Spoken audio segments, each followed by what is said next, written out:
दोस्तों, सच बहुत कड़वा होता है, बड़ी पुरानी कहावत है। लेकिन कड़वाहट तब बढ़ जाती है जब मामला राजनीति से संबंधित है। और ऐसे में जब सत्ताधारी पार्टी के बारे में कुछ सच का खुलासा हो रहा हो, तब तो बात और भी गंभीर हो जाती है और जो सत्ताधारी पार्टी होती है बहुत विचलित हो जाती है। ऐसा ही कुछ हुआ है अभी हाल में, जब कांग्रेस नेता राहुल गांधी, जो कि लीडर ऑफ ऑपोजिशन भी हैं इंडियन पार्लियामेंट में, उन्होंने यूनाइटेड स्टेट्स के एक यूनिवर्सिटी में स्टूडेंट्स के साथ इंटरैक्ट करते हुए कुछ ऐसी बातें कह दी जिससे हमारे यहाँ के इलेक्शन कमीशन की खामियां सामने आ गई। बस तो कहना चाहता हूं, भारतीय जनता पार्टी में तूफान मच गया, जम के जो है वो जो कुछ भी कह सकते हैं राहुल गांधी के खिलाफ, जितनी गालियां देनी है वो सब दिए जा, वो तो वो उनके साथ ही साथ यहाँ का मेन स्ट्रीम मीडिया, जिसको किसी ने सही संज्ञा दी है गोदी मीडिया की, वो more loyal than the king, वो तो और ज्यादा लथाड़ रहा है राहुल गांधी।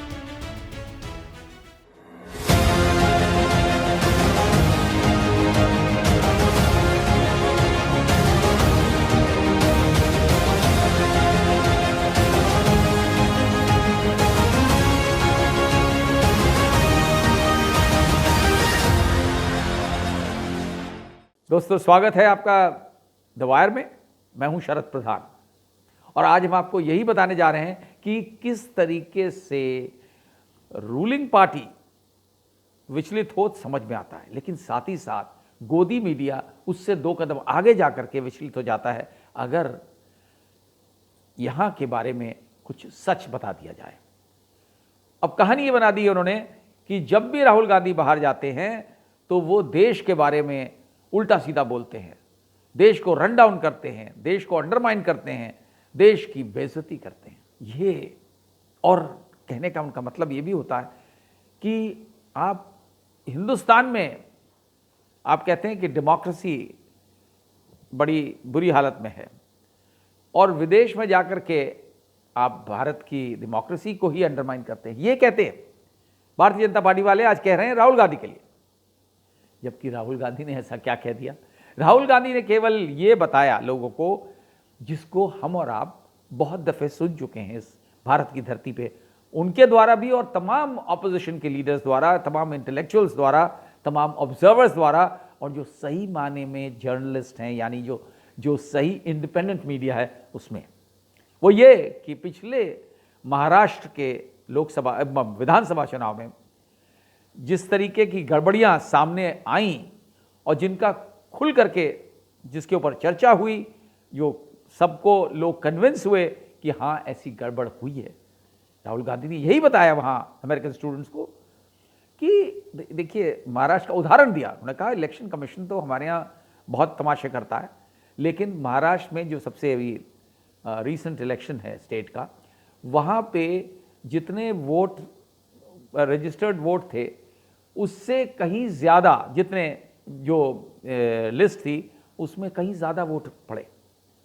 और उनका ये भी बताना था कि किस तरह से टाइमिंग, जो शेड्यूल इलेक्शन वोटिंग का शेड्यूल है, उसके बाद भी प्रदेश में लगभग 65 लाख वोट पड़े। जब सिस्टम ये है कि आप अगर इलेक्शन ये वो पोलिंग बूथ के एरिया में आप पहुंच चुके हैं तो आपको एक पर्ची दे दी जाती है और आप जितनी देर तक भी, टाइम ख़त्म हो चुका है 5:30 बजे का, लेकिन उसके बाद भी आप डालते रहे तो वहाँ 7:30 बजे तक वोट पड़ा। लेकिन कौन सी पर्ची, कैसी पर्ची, ये कुछ नहीं दी गई। यही बात उजागर होकर सामने आई, जिससे लोगों को लगा और विपक्ष को लगा कि जालसाजी की गई है। लेकिन आप करते रहिए, सत्ता में है, आप कुछ भी करिए, इलेक्शन कमीशन अपनी आंख में पट्टी बांधे रहता है। पब्लिक की गुहार या विपक्ष की गुहार सुनने वाला कोई नहीं है।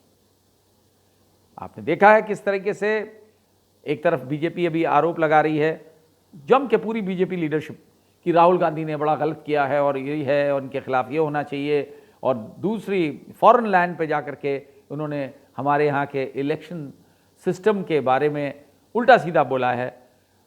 आप देखिए, आपको सबको मालूम है किस तरह से अभी जो लास्ट पार्लियामेंट सेशन हुआ, लोकसभा सेशन में, राहुल गांधी ने कितनी बार कहा कि उन्हें बोलने नहीं दिया जा रहा है।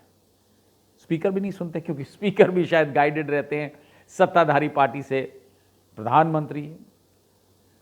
तो जब ऐसे माहौल में जब स्पीकर बोलने ना दे लीडर ऑफ ऑपोजिशन को, ये बात बहुत ज़्यादा आई है सामने, और कहीं मीडिया, मेन स्ट्रीम मीडिया में आपकी बात सुनी नहीं जाती है, क्योंकि वहाँ तो हिज मास्टर्स वॉइस बने हुए हैं, उनको वही गाना रटना है जो कहा जाता है ऊपर से। तो ऐसे में अगर विदेश की धरती पे किसी ने कोई सवाल पूछा, उसके जवाब में आदमी असलियत बता देता है, तो कौन सी बुरी बात है। लेकिन वही बात, ट्रूथ इज बिटर, सच सुनने की क्षमता नहीं है, और जो भी गड़बड़ करता है उसको सच सुनना बहुत बुरा लगता है। ऐसा ही प्रतीत होता है हमारी सत्ताधारी भारतीय जनता पार्टी और उसकी इतनी बड़ी शानदार लीडरशिप। आप उनकी गाथा गाइए, आप बहुत अच्छे हैं। जहां आपने बुराई करी तो आप दुनिया के सबसे बुरे व्यक्ति हो जाते हैं। वही होता है आए दिन राहुल गांधी के साथ। अब वो जो है एंटी नेशनल बना देते हैं, सब कुछ बना देते हैं। तो ऐसे में किसको माना जाए? सब देख रहे हैं, किसी के भी आंख में पट्टी नहीं बंधी सिवाय उस मीडिया के जो उनकी गुलामी कर रहा है, या उस सत्ताधारी पार्टी के जो सत्ता का भोग लूट रहे हैं। ऐसे में ये मान के चलना कि भारतीय जनता पार्टी राहुल गांधी को ट्रोल करेगी, राहुल गांधी को बुरा कहेगी, ये लाजमी है। ये मुझे नहीं समझ में आया कि ऐसी बातें इवन इंटरनेशनल फोरा पे किसको नहीं पता है, किसको आज की तारीख में इस वर्ल्ड ऑफ इंटरनेट में किसको नहीं मालूम है दुनिया के हर कोने में कि भारत के इलेक्शन सिस्टम में बहुत सी खामियां हैं जिनके लिए इलेक्शन कमीशन ही जिम्मेदार है। यहाँ पे एक 25 साल पुरानी ऑर्गेनाइजेशन है, association for democratic reforms, ADR, बहुत जानी मानी संस्था है, जिसने जब इन 25 सालों में कितनी बार जो कमियां हैं इलेक्शन सिस्टम में, जो खराबियां हैं और किस तरह उनका सुधार हो सकता है, इसके लिए वाकई में उन्होंने कमाल का काम किया है। और आज उनके ही जो वरिष्ठ लोग हैं, जो एक्टिविस्ट हैं, जैसे जगदीप चोखर साहब हैं, बहुत जाने माने एक्टिविस्ट हैं और हमेशा उठाते रहे हैं इलेक्शन कमीशन के खिलाफ अपनी आवाज़। और बहुत दफ़े उनका, मैं कहना ये है उनका साफ, कि एक ज़माना था जब इलेक्शन कमीशन रिस्पॉन्ड करता था। जब इलेक्शन कमीशन को कोई शिकायत भेजी जाती थी तो वो रिस्पॉन्ड करता था। कई दफ़े बुलाया जाता था, चीफ इलेक्शन कमिश्नर तक भी बुला लेते थे, कह रहे थे कि ADR के लोगों को, और पूछते थे कि आप बताइए, और जो सही सजेशंस लगते थे वो उसमें अमल करवाते थे कि ठीक है, ये आपका सजेशन सही है, इसको हम इस तरह से बदलेंगे। प्रक्रिया में बदलाव लाया गया। उस संस्था का, ADR का आज ये हाल है कि आज के इलेक्शन कमिश्नर्स, जिनके बारे में लेस सेड द बेटर, आपने सबने देखा है किस तरीके से वो गुलामी कर रहे हैं जो इलेक्शन कमीशन की एक साख थी, एक बाल था, इस वजह से क्योंकि इंडिपेंडेंटली लोग काम करते थे और वाकई में ऑटोनॉमी थी। वो उस इलेक्शन कमीशन के कमिश्नर्स आज जिस तरीके का हाल है, जिस तरह काम करते हैं, उसमें अब कोई शक और शुबा नहीं बचा है कि वो किसी के इशारे पर ही सब कुछ करते हैं। आज की डेट में चोकर साहब का बताना ये है कि जवाब तक नहीं मिलता लेटर का। आप छोड़िए एक्शन तो छोड़िए, एक्नॉलेजमेंट तक नहीं मिलता है अगर आप कोई शिकायत भेजिए। उनका ये भी बताना था, मेरी कल ही उनसे बात हो रही थी, तो वो कहने लगे कि आज की डेट में आप अगर कंप्लेन करें तो जवाब इस तरीके का पब्लिकली दिया जाता है कि अरे ये लोग सिखाएंगे हमें इलेक्शन, जिन्होंने कभी इलेक्शन कराया नहीं है, हम कंडक्ट करते हैं, हम मालिक हैं इलेक्शन के। तो उन्होंने बड़ा अच्छा जवाब दिया। उन्होंने कहा भाई हम इलेक्शन कंडक्ट नहीं करते, हमारा काम नहीं है, ये दायित्व आपको दिया गया है आपका काम, आप उसके मालिक नहीं हैं, आप सर्विस प्रोवाइडर हैं। क्या बात कही है। मैं उनकी दाद देता हूं इस बात की कि उन्होंने साफ साफ कहा इलेक्शन कमीशन का रोल है सर्विस प्रोवाइडर का। सर्विस प्रोवाइड कर रहे हैं अंडर द कॉन्स्टिट्यूशन, और ये ड्यूटी है आपकी। उसमें यह कहना कि पब्लिक का कोई अधिकार नहीं है किसी प्रकार की सजेशन देना या अपनी कोई राय देना या गलतियां पॉइंट आउट करना, उनका मानना यह है कि वोटर को सबसे ज्यादा अधिकार होना चाहिए, क्योंकि अगर वोटर वोट नहीं डालेगा तो फिर इलेक्शन किस बात का होगा। उसको नकार देना कि आप कौन, पब्लिक कौन, वोटर कौन, हम ही सब कुछ हैं, सर्वे सर्वा, क्योंकि हमारे पास अथॉरिटी है इलेक्शन कंडक्ट करने की। भूल जाते हैं अथॉरिटी नहीं है, ड्यूटी है। और इसी वजह से ना इलेक्शन कमीशन ना भारतीय जनता पार्टी को ऐसा कोई व्यक्ति पसंद नहीं है जो सवाल पूछे। दोस्तों, आपको मालूम है डेमोक्रेसी में, लोकतंत्र में सवाल उठाना ही तो सबसे बड़ा अधिकार है जो आपको दिया है इस कॉन्स्टिट्यूशन ने।